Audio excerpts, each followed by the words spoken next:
Hey everyone, it's Foxx from modelmakingguru.com here, and welcome back to part 15 if you count the last two as 14 and 14A. 15 of the build of the 1/60th scale no grade strike Gundam. Now, last few bits of weathering to do. Today I'm going to do something, or trying to do something I've never done before, which is dual wield two airbrushes. I have ready and waiting my Iwata Revolution and my Iwata Neo. First thing we're going to do is put some grime, streaking grime on the parts. We're going to do just a spray of engine grime underneath the skirts, and then on things like the legs we're going to do the same again, but we're going to use the chipping fluid to make some effects. So we're going to be using a MiG 2011 heavy chipping effects and a MiG 1407 engine grime. Now, I've no idea if this will work. It could go completely to pot. I'm going to have engine grime in the Iwata Revolution. I'm going to have the chipping fluid in the Neo. The reason I'm doing this is because you need to switch between, when I'm doing the chipping side of it, you need to switch between chipping and the paint quickly and do it fast. It's time critical, and I don't have time to clean the airbrush, do that, and then go to the next leg, because you have to work in small sections at a time. So my plan will be to do things like some chipping fluid around here, then the engine grime, and then work it back with some water, same on the top of the leg. I don't have to do that 4 times because that'll be a pain in the bum. Ow, and I'll bang the camera. So let me go and get the airbrushes set up, and the first thing we'll do is just airbrush on some engine grime just straight, just to go in here underneath. So give me a second and we'll get that going. Right, so let's get cracking. I've got the engine grime in my Revolution. I've got the chipping fluid in my Neo. I've not got a quick release for the airbrush, so I have to unscrew the airbrush every time. So let's do this part first. I'm going to turn on the extractor fan. Now this may get noisy. I don't know how this will work with my microphone, so let's find out. Turn on the compressor. If this comes out really bad, I'll just subtitle the whole thing. So the first thing we're going to do is go in with the engine grime. Now this is just to give the effect of dust and dirt underneath, like you might get underneath a train or a truck. And we're just going to go really light on the underside only.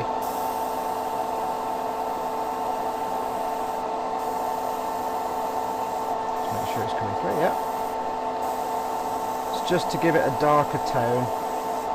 It's not painting it really, we're just dusting it up. I'm not being too careful.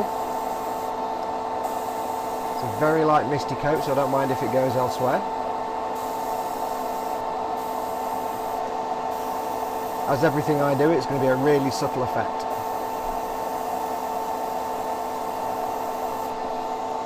Now I should be wearing a mask obviously, but I can't because you wouldn't hear me.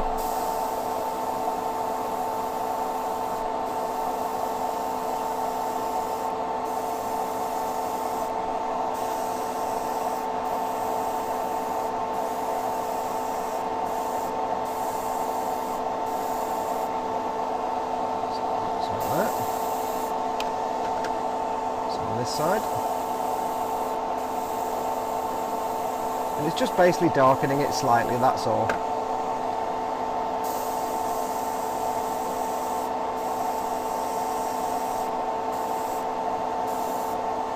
In fact, it's very slight, very, very subtle effect.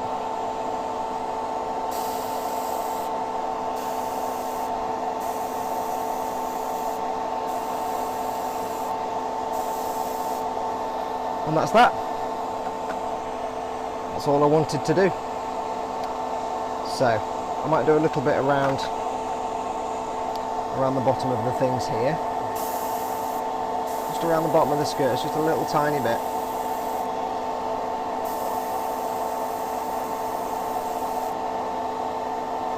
And that might be enough. Just a bit around these vents. And some around these vents.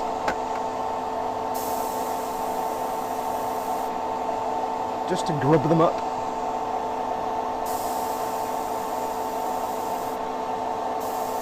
And blend it in. And that's that. That's all I need to do on there. So I can put that to one side. Now, this is where it gets interesting. We'll turn the fan off.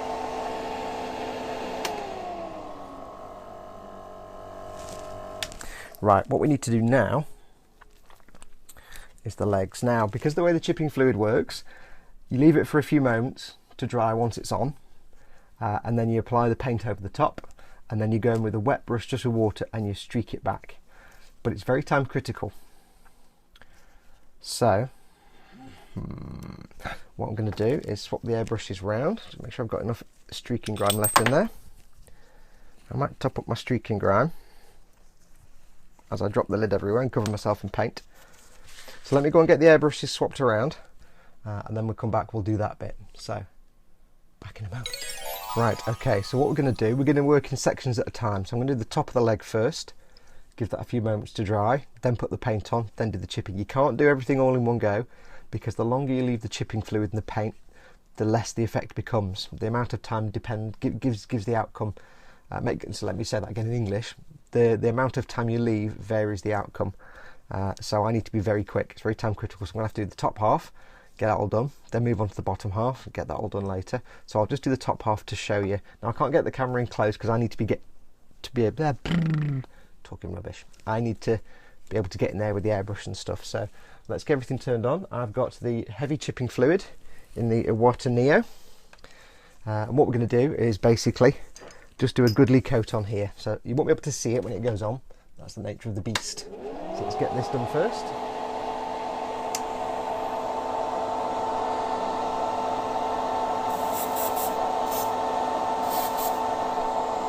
So I'm just going to go over the painted part.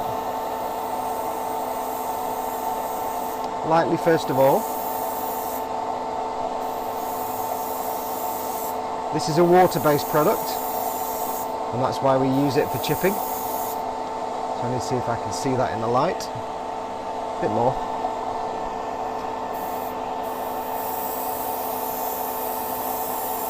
Varying the amount you put on will kind of vary how much chipping you actually get.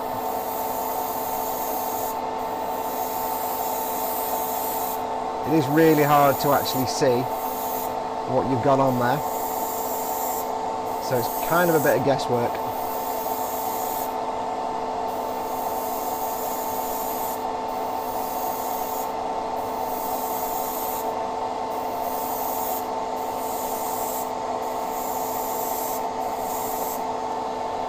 So you might be able to see on camera now, that's all sodden. It will go a bit dimply, especially if you drop it. It will go a bit orange, steady. It will go a bit orange peely, but that's fine, because this is going to come off anyway when you wet it. So let me turn everything off.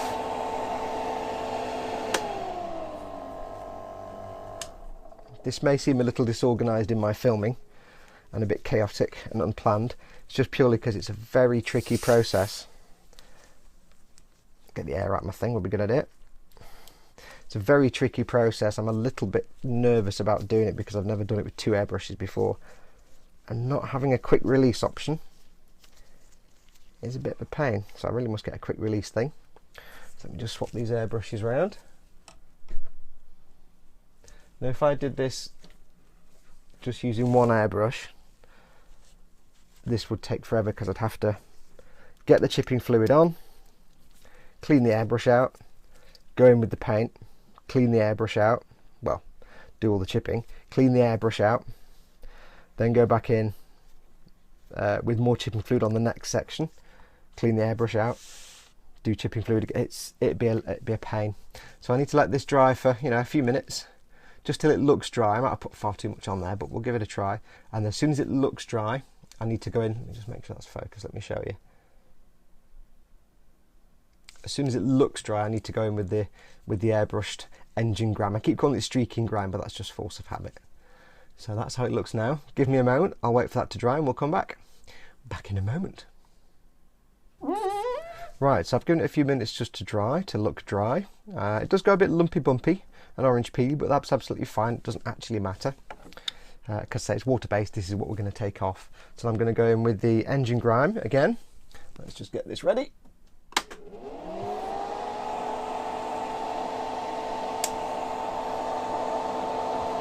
I'm going to fade it from the top to the bottom as well if I can.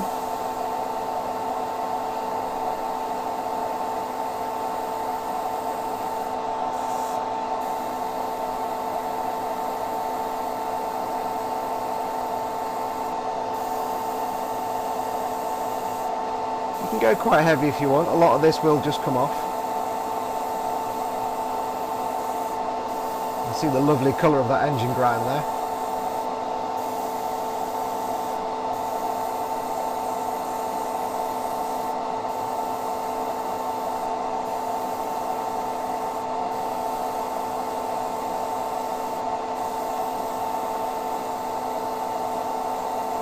Okay.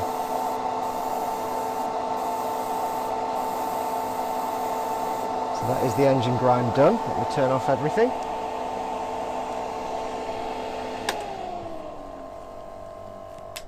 And now this is where it becomes time critical. All we're going to do is move the camera and I'll show you what's next. So give me 2 seconds, I'll be as quick as I can. Okay, so we have the engine grime on there. It's literally been about 25 seconds. I'm going to take some ordinary tap water and a brush. I've got a splayed brush from earlier on that we were using. I'm going to take some water, I'm going to get a little bit of it off on some tissue, and I'm just going to do this. Just very gently rub it up along the engine grime that I've just painted on. Hopefully you'll see this.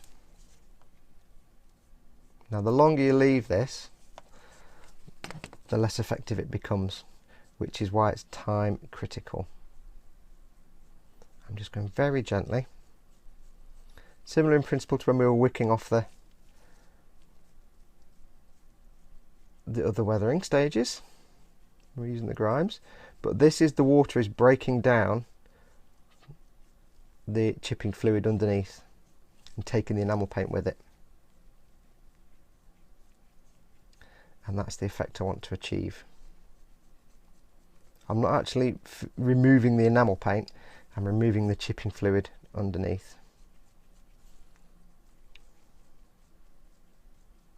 And it does take a bit of practice. It can be hit or miss. I hope this is in focus, let me just double check. There you go.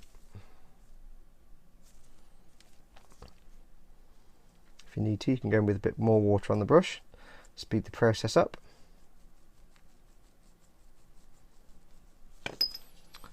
There. I hope this is in focus where I've got to be so fast I can't really be worrying about focus and stuff, unfortunately. So apologies if it's not coming out quite well. Let's give it another go here, and the white balance and so on. If it's not cooperating much, just put a bit more water on your brush, but it is critical that I find the easiest time to do this is pretty much as soon as you put the airbrush the paint on, go in and get it off. And go in and put the paint on as soon as the chipping fluid looks dry. It's my kind of golden rule, and it seems to give the best results that way.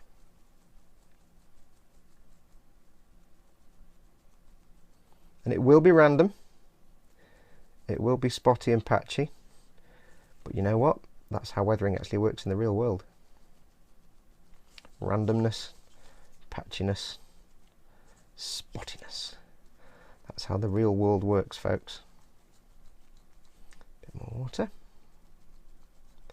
Gosh, I think this is the best I've ever managed to get this to work.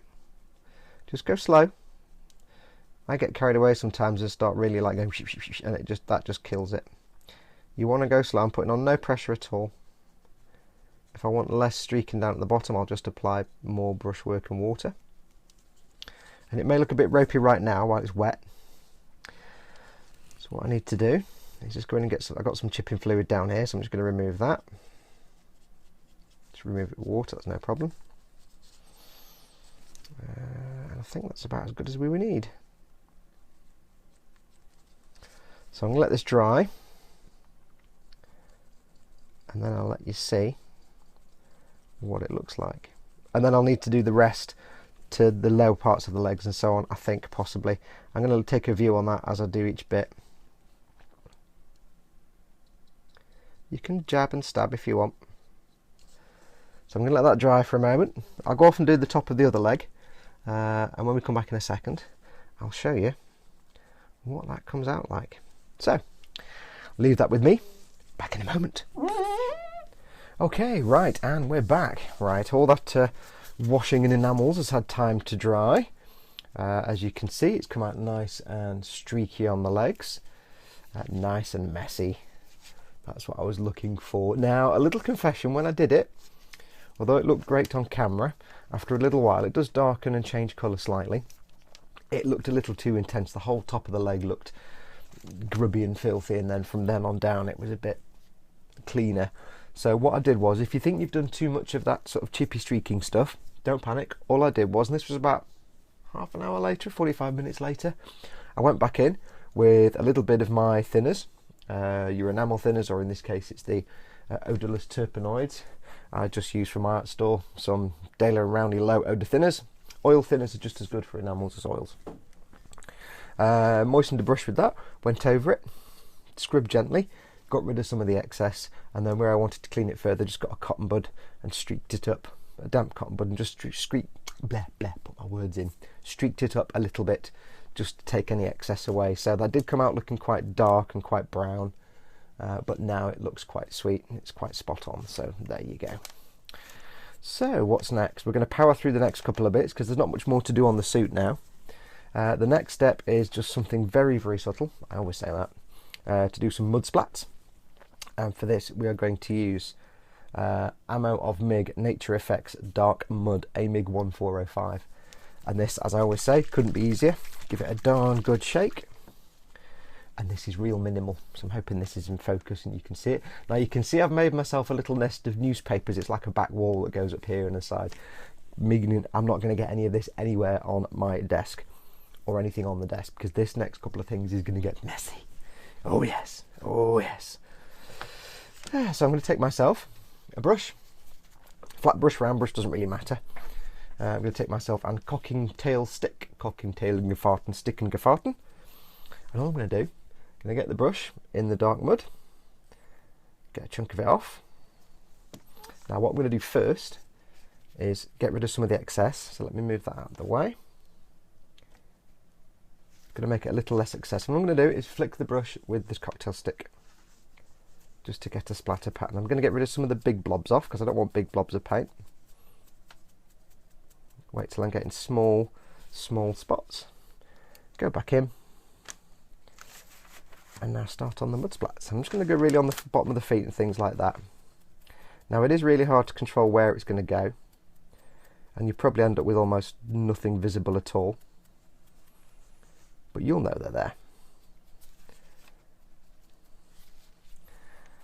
It is really hard to see. I can't even see if I'm getting them on there, but I probably am. It's just a few spots here and there, just to break things up a little bit. And then more paint on the brush. Again, I'm just going to quickly get rid of some of the excess, because I don't want massive splats.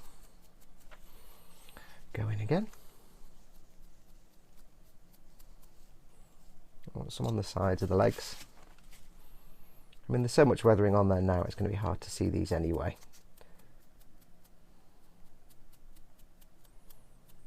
But I'll know they're there, just to add to that spotty, grainy effect. What I'll do as well, when I've done this, I'll give you a close-up on the metallic parts of the leg. Just means you're moving the camera, because I want to show you a close-up view of how those metallic came out after all the chipping and streaking grime, engine grime. Stop calling it streaking grime. I'll get the hang of it at some point. So I'm just focusing on down the bottom of the legs. And it's not really visible because it's not exactly a bright colour, and you probably won't even see it on camera at all. I can hardly see it here, and I'm sat right in front of it doing it. Make sure there's no paint on my hands. I've got to tell you, this particular paint smells really nice. It's enamel paint obviously, but it doesn't smell particularly stinky. It's quite a pleasant, it's reminding me of something, but it's kind of got the old Humbrol paint smell, but not quite as offensive. Now I'll get some on the bottom of the feet. I can go a bit bigger here because these are bigger. So I'll just go in and do these. Now it is quite hard to predict where the paint splats are going to go. It is quite tricky. So don't panic if you come out covered in paint splats, because they never always go where you think they're going to go. You can, if you want, use your finger, but just be conscious that you're going to be handling the model. I don't know if anything's coming out on there. Let me get a bit of tissue and just double check. It is often that you'll do this and just nothing will come out at all. There we go, there's some splatty paint down there. Now I'm going to cover this up with other powder, so I'm not too fussed that it looks obviously like paint right now, because there's going to be stuff going over the top of this. So let's just get rid of that excess again. Try and get some on the other side. It's kind of trying to get the right angle to do it is quite tricky. Now I did do this on the RX-78-2 with, I think, engine oil or something like that, and it turned out to be a really glossy colour. So make sure you're using, for this kind of mud splats, make sure you're using matte earthy tones like mud. So that's quite intense, but what I can do, if I can find them, go in with my cotton buds, and if I need to, just maybe take a little bit, that wasn't even in shot, was it? My apologies. Take a little bit off the excess, off the shiny parts of these engines, because I'm going to do stuff on here later on anyway.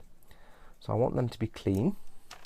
So we'll just get the excess off there. I mean, they're going to get covered in powders, but I'm going to put some graphite on these just to sparkle them up. So that looks quite painty right now, but that will blend in and fade as it dries. So I need to leave that to dry for 15-20 minutes, just enough to surface dry to the touch. And when we come back, we shall do some powders. So I'll let that dry for a little bit. When we come back, I'll give you a closer look at the legs, and then we'll do some powders. So back in a moment. Right, so as promised, a quick look at the bit I did earlier that I hadn't shown you. This is how the streaking came out. When I first did it, it all looked like this, all the way down. So what I did, like I said, was went back with some thinners and just streaked it back, and it didn't remove all of it. It still left a tint on the surface, but it did make it brighter again, so it now blends in a bit more with that part of the leg. And the grime I put on the metallic parts, you can see there, it's kind of a mixture of streaky and not streaky. I also went back and just sprayed some neat engine grime over the internal parts here, up to about halfway and inside this recess, just to mat that down, because that's supposed to be dirty and dusty, so I don't mind if it loses its shine in there. So that's just got some airbrushed engine grime over the top and around about here. But yeah, you've got some of the streaky bits there, just little patches, and also on this leg here you've got little, might be able to see in the light, some little splotches. That's either a mixture of streaking grime and or the chipping fluid which has remained on there, which just changed the shine a little bit, gives it little matte patches. And I could remove those. You see it better there on that bit. You can see it better there. I could remove those, but it gives it that kind of worn tarnished metal look, that kind of mottled texture, which I really like. So, and that's probably just the chipping fluid that hasn't come off, so I'm going to leave that. Right, so what is next? Next we're going to use some pigments. We are going to use, like I said, that's dark mud, don't want that one. Going to use a MiG 3007 Dark Earth, which is a powder. And we'll probably use a bit of pigment fixer, not too much, but a bit here and there. Now I have to be careful with this, because this is, I think, white spirit or alcohol based, so if that got in your joints and they weren't primed, it would kill the plastic. And I need to be careful of the metallic paints as well, so I'm going to use it in places maybe. So let me pull the camera out a bit and we'll crack on with those. Let's adjust the camera. There we go. Make sure you're in focus. Okay, now pigments are very easy. If you've seen me do this before, you know how easy it is. I'm going to use a brush, and I'm going to use a applicator. This is Tamiya weathering sponge brush. This brush, you can tell it's cheap because it's got flash on the ferrule. It's got flash on the stock of the. It's got a seam line down the middle. This is a cheap brush I got from the pound store. So again, this is a powder, so we don't need shaking. But do bear in mind this is very messy, so put paper down. It's always the best idea. So all we're going to do, I'm going to go in with some powders first. Sorry, with the sponge first, because this will actually apply stuff fairly firmly to the surface. So I'm just going to get some of the powder on the sponge, get off the excess, and this is exactly the same as using Tamiya weathering powders. So what I can do here, first of all, is just pat some of this on the surface. Now this is just to give it a base coat. This will adhere more than the loose powders. So this is just to give a base coat. That's hard for me to see on this grey, unfortunately, because it's grey. It's a difficult colour to pick out. But this allows me just to get it compressed into the surface so it adheres a bit better.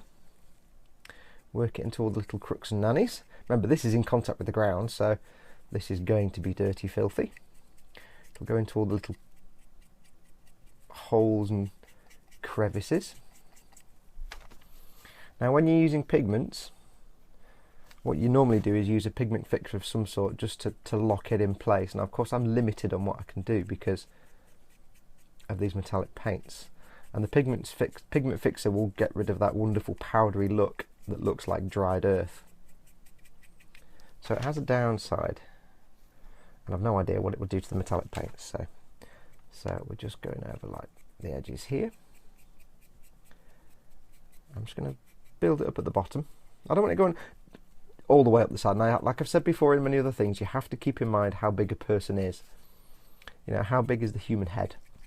So if a person's, say, this tall, dust isn't going to go all the way up the leg because that's like 30 feet or 20 feet or something. It's not. It's about, well, that's probably about 20 feet. So if I did it in shot. So I only want it going really around the base of the foot, because the looser pigments I'll put higher up. So this is really just supposed to be like the caked on mud and dirt that's dried out, but it's still on there. So that's why I'm doing it with the sponge first. This will give you a smooth, faded look. I'll just gather around all the edges. Now I'm not going to use, I might not use the pigment fixer, but what I will do when I've done is go over with a matte varnish, because I can bring the shine back to these metallic parts no problem later on. I need another cotton bud. So what I want to do is get it off these parts again. Imagine these are thrusters. They're hot, they're going to burn off any crud that's on them anyway. So I'll just do one leg because you don't sit through both. So that's the caked on mud done.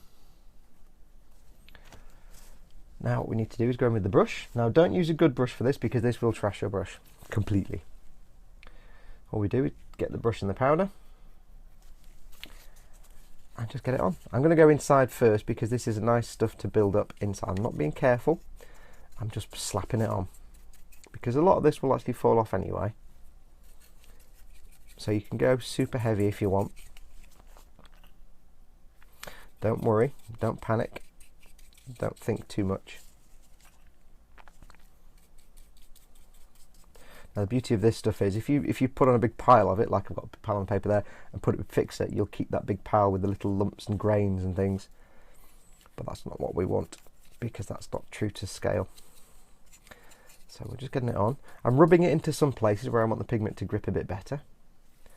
And we'll try and get inside the, how can we do this? Get inside the ankle guards a bit. Just get the brush in there and rub it in.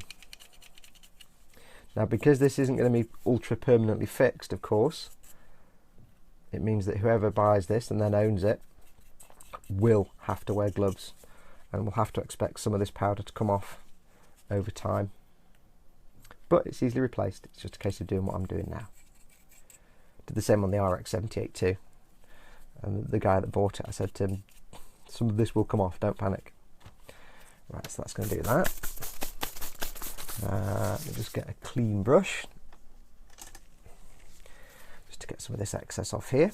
You can just brush it off, not a problem. What I'll do is I'll go back with the sponge, do a bit up here just to give it some life. And the thing is, when this stuff is just applied like this, it does look wonderfully like dried earth. Once you varnish it and things like that, it will dull down and fade away a little bit. So I'm just going to go in there and get it really dirty.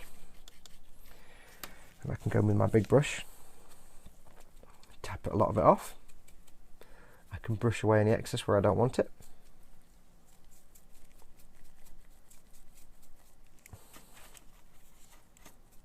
you don't really want the particles showing, you don't want the powder showing, it's more just the dust and dirt. Get a few bits off here and there. Put some more on the ankle guards, because it's not realistic that they would stay clean. That may be a bit OTT, but it's all just jolly good fun. And like I say, once you put a matte varnish over this, it will fade it slightly. Some more. There we go. Make sure it goes underneath, because that's where dirt will go. Give it a jolly good tap. Bit of a zizz with the brush.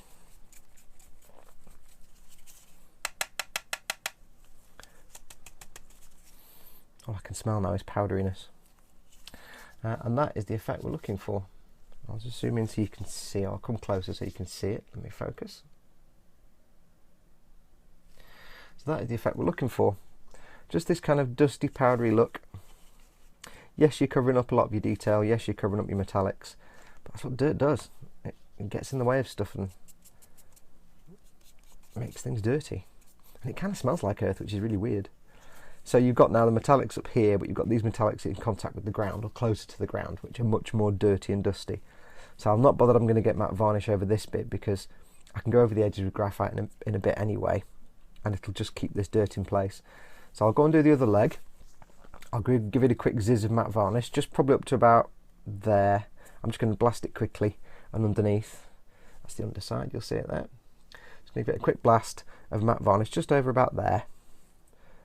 And when we come back, I'll do the graphite, and I think there's not much to do after that. So let me go and get the other leg done, and I'll be back in a moment. Right, okay, this has now had time to dry. The matte varnish has gone on, and I hope you'll agree, I think it looks pretty good. Nice and dusty. Now, like I explained, when you put the matte varnish on, some of the powders do, the pigments do actually sort of fade and dissolve. You basically put in a liquid on top of dry powder, so of course some of them are going to dissolve, but a lot of them stay in place. It does make it more uniform and flat, so if you had any big lumpy parts where you had loads of little granules, they would kind of blend away. But that's what I'm looking for anyway, because this is a big vehicle. It's not going to have, you know, big dots of earth lying around on it. But it's come out quite nice. I went up to about here with the matte varnish, but it hasn't really affected the metallic parts too much. They've still got a shine to them, and they were already covered in the streaking grime and the chipping fluid anyway, so came out looking quite nice. Yeah, quite pleased with that. There is still some powder falling off, like I explained.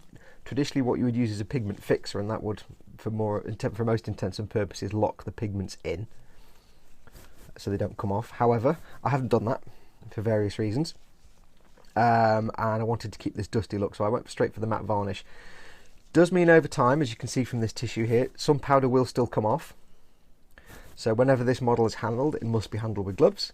But this is the kind of model that will basically be posed, put on a shelf in a cabinet, and then left forever. That's the idea. And Miki Jimenez himself will often say he doesn't matte varnish his models because he wants to keep the variation between shiny and matte across the whole model. And the powders just give it that certain, there's a certain look to the powders, and they look best when they're just not sealed or covered in anything. They look more like dirty, dusty, powdery earth. So it's a trade-off.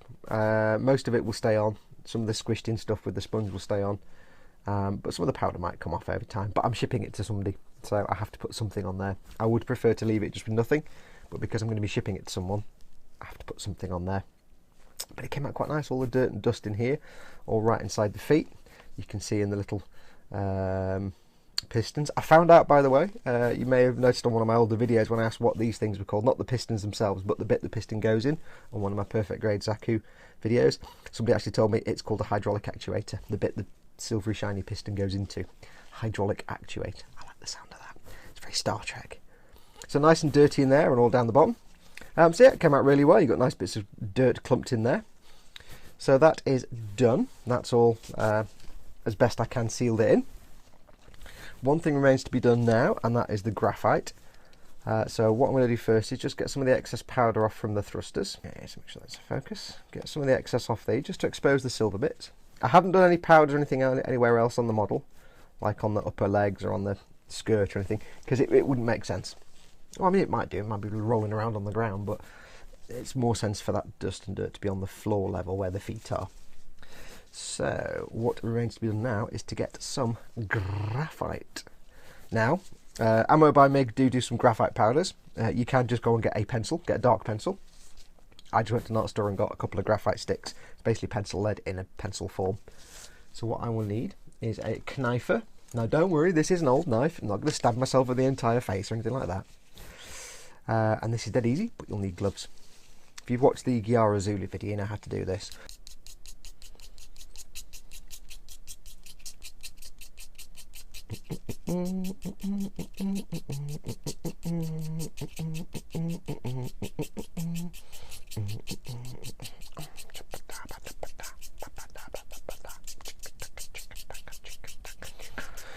Right, let's try that again. So, on a surface where it's not going to absorb all the flakes, get your graphite in your finger, thumb, get it on the tip of your finger so it's shiny, and just rub it on. That's all you need to do. And like I was trying to explain a second ago, because you're squishing it, it goes super shiny. It doesn't in this case because the lighting's not showing it, but if you were just to powder this on and brush it on, it would just be like a grey smear. Let's try on these little things at the back. Now they don't really need it, but get some in the finger and thumb and just touch it. Now it's going to be quite tricky because they're quite small. I don't know if I'm able to do that, to be honest. No. Let me see if I can use a cotton bud. It might not work because cotton buds aren't exactly small. Get a cotton bud in there. Just rub it on. See if I can squish it on. It's actually really hard to grip a cotton bud when you've got graphite all over your finger and thumb.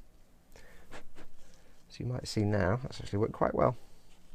If I did it on camera, as usual. Just by squishing it on.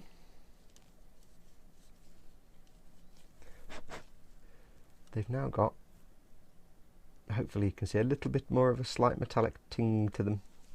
So the true test, of course, is on these big back thrusters.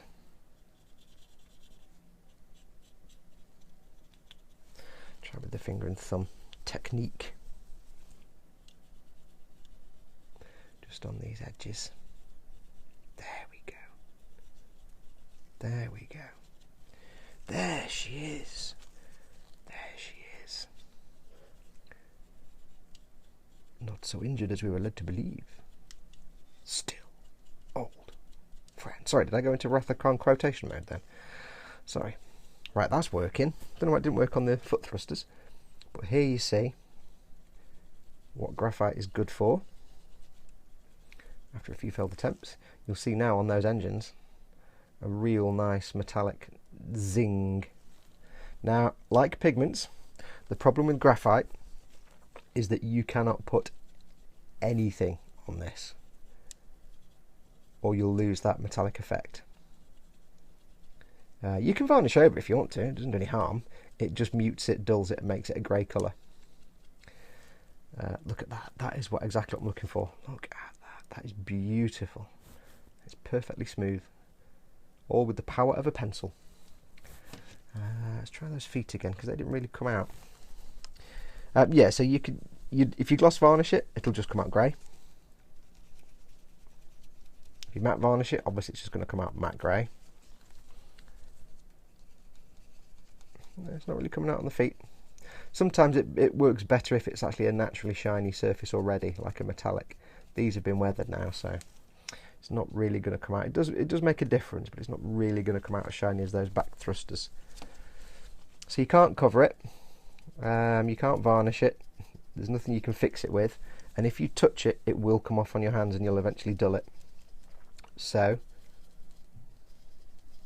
if you're going to use graphite, it's a really nice way to get super shiny metal edges, but just make sure that model is never due to be handled ever again, or as little as possible, or when you do, you use gloves.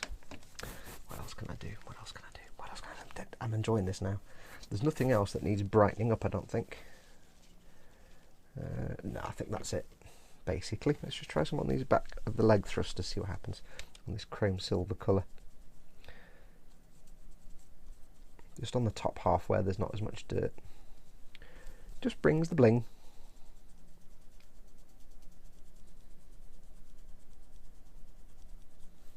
There you go, gives us a little bit of sparkle back to it. Let's try this one. It's quite good fun doing this. So that's the engine now. Give it a bit of that.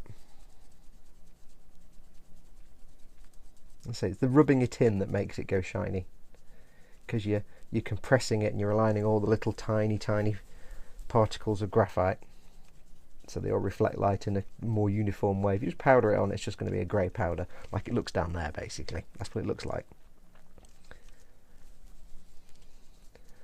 But it's best used, I think.